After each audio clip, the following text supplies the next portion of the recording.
Tapi sesama orang miskin, kalau temannya minta tolong itu mesti dramatis. Istri mau kelahiran, kematian, kelaparan. Pokoknya yang diselamatkan itu seru semua. Artinya gini ya, kalau miskin ya nikmati saja, itu ada peluang untuk menyalip pahalanya orang-orang. Tapi yang kaya ya tetap kaya. Kalau semuanya miskin, nanti yang miskin kerja di mana kalau semuanya miskin?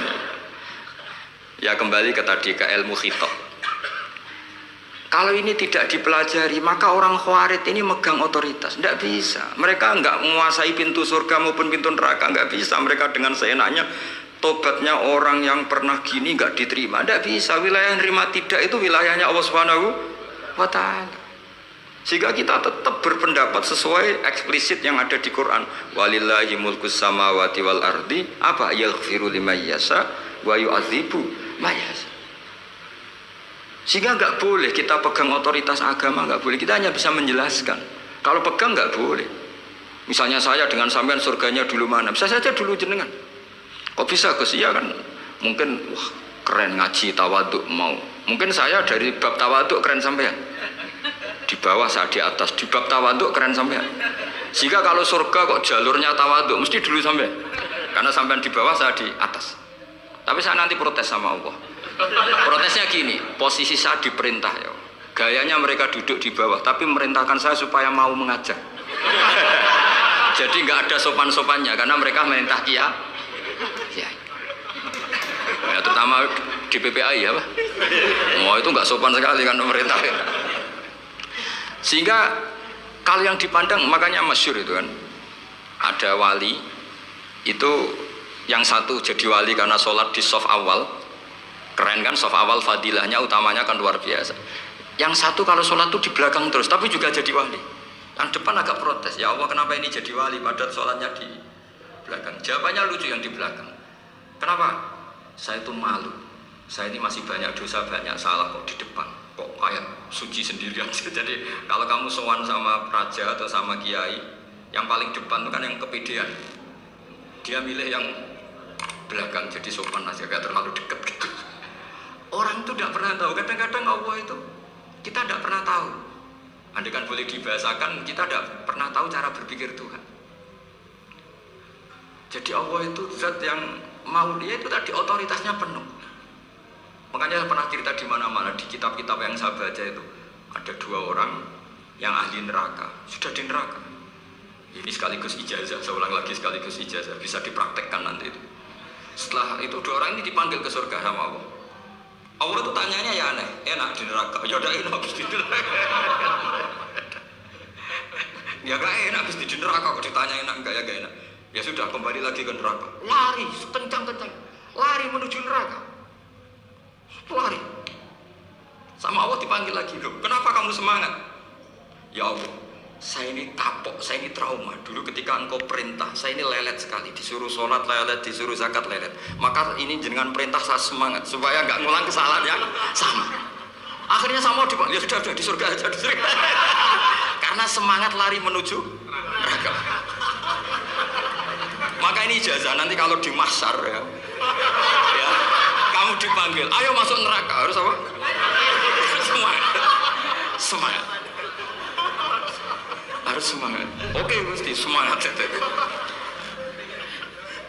Lah repotnya kalau nggak dipanggil lagi.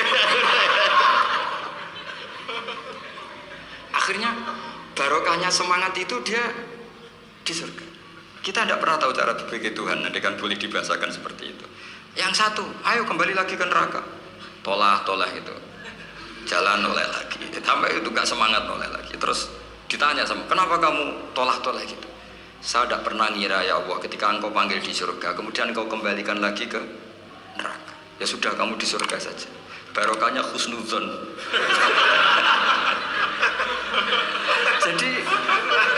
jadi Tuhan itu unik. Makanya dalam tradisi ulama itu ad-dinu ar-riwayah, agama itu riwayat. Sebagian diredaksikan inna hadzal ilma dinun fanzuru amman ta'khuduna dinakum. Agama ini, ilmu ini agama, maka lihat riwayatnya. Karena kita tidak pernah tahu cara berpikir Tuhan. Kita harus mengikuti riwayat yang diutarakan Rasulullah SAW. Karena kita tidak pernah tahu. Kayak tadi ada orang diinjek, kita mesti kan terprovokasi ingin bela yang sujud menyalahkan yang injek. Tapi ketika yang sujud mencatat nama Tuhan, Allah tidak akan memaafkan kamu. Itu Tuhan tersinggung karena sifatnya direduksi satu, diambil satu, disembunyikan satu. Loh, andai kan dia begini mungkin malah Allah maklumi. Saya tidak akan maafkan kamu. Enggak apa-apa Allah, kan saya. Kan tidak mencatat namanya Allah. Selama hidup saya tidak akan maafkan kamu. Allah nggak akan tersinggung. Karena dia sebagai manusia tentu punya dendam, punya rasa mangkal, punya emosi. Tapi kalau ketika bilang Allah tidak akan maafkan kamu, berarti dia mencatat statusnya Allah. Dan Allah disifatkan hanya satu dari sifatnya Allah, yaitu hanya sifat menyiksa. Padahal Allah punya sifat memaafkan. Ini hati-hati bagi orang-orang soleh, orang-orang yang terlalu berpikir keras dalam Islam, nggak boleh seperti itu. Masyhur itu kan, ada satu perkampungan yang sering secara masif terstruktural mau menghabisi Nabi, yaitu namanya kampung Usoya, Ro'lan sama Zakwan. 3 kampung ini sering koalisi mau menghabisi Nabi, sampai Nabi sering kunut nazilah, Allahumma an Ro'lan wa Zakwan wa Usoyat asad Allah wa Rasulah. Sering dipasutkan gitu, tapi Allah malah nurunkan wahyu, Muhammad, kamu tidak boleh intervensi saya seperti itu. Bisa saja mereka dapat hidayah. Semenjak itu Nabi meninggalkan kunut nazilah. Terus dan sebagian ulama mengatakan itu awal diturunkannya ayat laisalaka minal amri syai'un au yatuba alaihim au yu'adziba.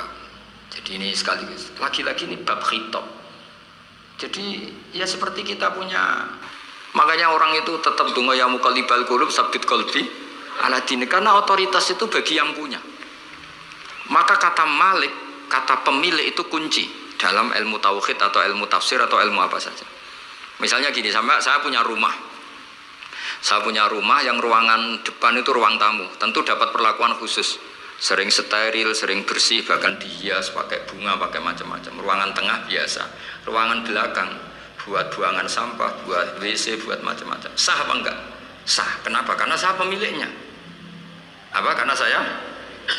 Tapi kira-kira yang sedang di ruang tamu, tanah yang sedang di ruang tamu yang dimanjakan juga enggak boleh kumal luhur.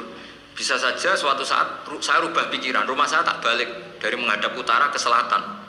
Yang dulu WC jadi ruang tamu, yang ruang tamu jadi WC. Langsung perlakuannya rubah 180 apa derajat, 360 derajat. Nah itu yang di sini nih, kenapa orang soleh pun tetap takut sama Allah, karena Allah itu yaf'alu ma yasha, bisa melakukan apa saja. Sehingga tradisinya ulama ketika zaman ini sudah rusak seperti ini, ulama-ulama tidak ada yang khawatir, karena Allah mensifati dirinya Al-Hadi sebagai zat penunjuk. Coba kita sudah tidak ditungguin Nabi, nggak ditungguin wali, nggak ditungguin orang-orang soleh dulu, tapi agama itu ya jalan sampai sekarang. Ada orang ngaji, ada orang sholat, ada orang zakat. Andaikan agama itu diserahkan manusia, sudah kita tidak bisa mempertahankan agama ini di zaman seperti ini. Tapi karena Allah itu Al-Hadi, zat yang memberi petunjuk, dan sifat Allah Ta'ala pasti tata'atsaru bi khalqih, pasti ada akibatnya di makhluk. Seperti Allah mensifati dirinya Ar-Razzaq, yang memberi rizki. Buat zaman buyut-buyut perang dijajah Belanda ya tetap makan, ya tetap kawin. Kadang istrinya banyak, padahal zaman jajan Belanda. Kita nggak dijajah aja susah. Dulu itu babah kamu istrinya 1 atau 2, buyut-buyut kamu banyak yang 2, padahal miskin. Karena Allah mensifati dirinya Ar-Razzaq. Mbok keadaan kayak apa orang tetap dapat rezeki. Begitu juga Allah mensifati dirinya Al-Hadi. Mbok keadaan dunia rusak kayak apa tetap ada yang dapat hidayah. Jadi kamu tidak usah khawatir terhadap agama ini, karena Allah mensifati dirinya apa? Al-Hadi, zat yang memberi petunjuk. Kayak apa Amerika, kayak apa Korea. Saya itu pernah di Korea, katanya negara ateis. Di sana TKI yang nyari uang, ternyata di sana itu bikin masjid. Coba kalau Allah menghendaki, di Korea ada masjid. Karena bikin masjid nggak boleh, kalau nyewa boleh. Jadi Korea itu ada satu aturan kayak di Jepang, kayak di umumnya negara maju. Yang sudah fungsi sosial itu tetap sosial, nggak boleh menambah yang baru. Jadi kalau dari gereja dibeli masjid boleh, tapi kalau tanah lapang dipakai masjid nggak boleh karena ngurangi tanah. Tapi kalau dari gereja jadi masjid boleh, dari bar untuk masjid boleh, dari pantai asuhan jadi masjid boleh. Pokoknya yang fungsi sosial. Saya pernah ngaji di masjid itu, bawahnya bar, atasnya gereja, atasnya lagi masjid. Kadang ya balik masjid dulu baru gereja. Karena memang yang sudah kawasan sosial ya kawasan publik ya untuk publik. Kita tidak pernah mengira kalau di sana ada tauhid. Tapi Allah itu Al-Hadi, apa? Allah itu Al-Hadi.